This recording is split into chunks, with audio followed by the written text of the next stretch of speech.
Okay? Verse 23 ang unang bersikulo. Dayon, ayan. Kalihog, kalindog, kalimot ko. Is Judas, not the Iscariot. Kung na yung sa ganina akong gino na, not the Iscariot. Kaya kining baong section sa chapter 14 sa Ebanghelyo ni St. John, it is connected with a question. Question that the disciples were actually asking the Lord. So he is now addressing that question of Judas, not the Iscariot. Apan, sa lectionary, kay mo man ay gamiton sa Santos na Misa, ang nasulat niya mao ang Jesus said to His disciples. So, at least, importante na siya kay na ano ba yung iban na wala, sayot kami na akong Biblia, di ba mo ang ibasa na nila sa Misa? No, kay naay mga adaptations na gihimo sa liturgy. Pero ang original text ana is, Jesus said, or answered and said to Judas. But in the liturgical celebration, in the dictionary, Jesus said to His disciples. What did Jesus say? Whoever loves me will keep my word, and my Father will love him, and we will come to him and make our dwelling with him. Okay, as I said earlier, this response of Jesus to Judas, not the Iscariot, but in the dictionary is now addressed to all the disciples and to us. And it contains nothing other than what he has already said in verse 21. So in other words, ang gisulti ni Jesus sa verse 21, na mao na siya gihapon nga verse, medyo wala kayo nadakpi ni Judas. Ito nga nangutana si Judas. And Jesus' answer was, nothing than the same thing. Okay? That is what we call repetition. Jesus had a lot to do of repetitions. O baya nang importante sa education, sa pagtuon. As much as possible, certain important principles are repeated. Ang tawagan ni anang exam, kabalo mo sa ngalan sa exam, sa test, repetition. Kaya unsay atong nagatunan, no, balikon, pagutanon tagbalik, and this is a very demagogical, no, na ang Ginoo nili, ang atong Ginoo Jesus is like a teacher. He keeps on repeating so that the disciples will remember.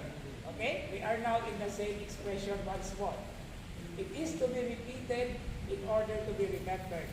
Now, I remember as a student, dihay pangutana nga, nga naman, pangutana among professor, nga naman nga sige og balik-balik ang mga Hudyo, especially the rabbis. Ang tubag is, wala man sila time na magsulat ang mga estudyante. The students are only listening to the teachers, to the teacher.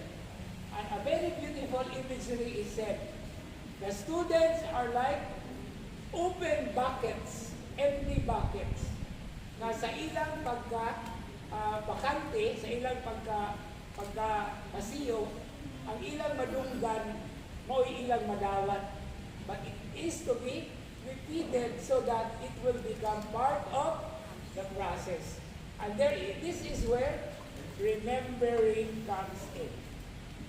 Okay?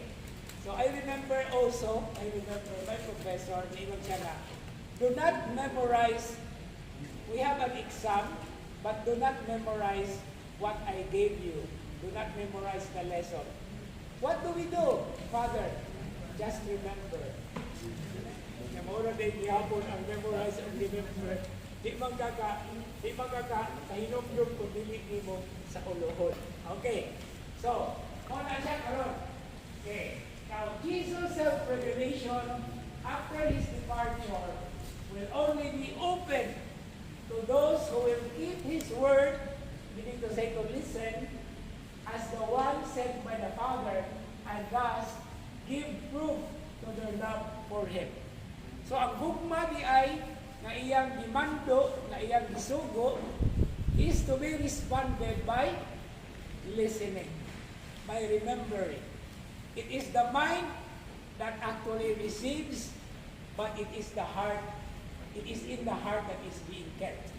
That is why, remember, the real listening process happens not in the ears, but in the heart. And what is the commandment? Love. Okay? So, naa sa kasing-kasing. So, ipakita kung unsa ang natuhop sa kasing-kasing, and that is what it means to love Him. Okay? To remember what He said, but then, of course, to give proof to that love by accepting each other, love one another. Okay, and this is the challenge for them to continue in such a fellowship. Muna ang fellowship na ito ang hisgutan isip mga Kristohanon. Ang kanunay na ito nga padala ito nga pagpaghinabdingit sa usap-usap actually is coming from that command. Okay? And it is listening, considering not just what the people are saying, but also even what they act or how they act. So, kada gitawag na ito, reading between the lines o niya, reading the actions.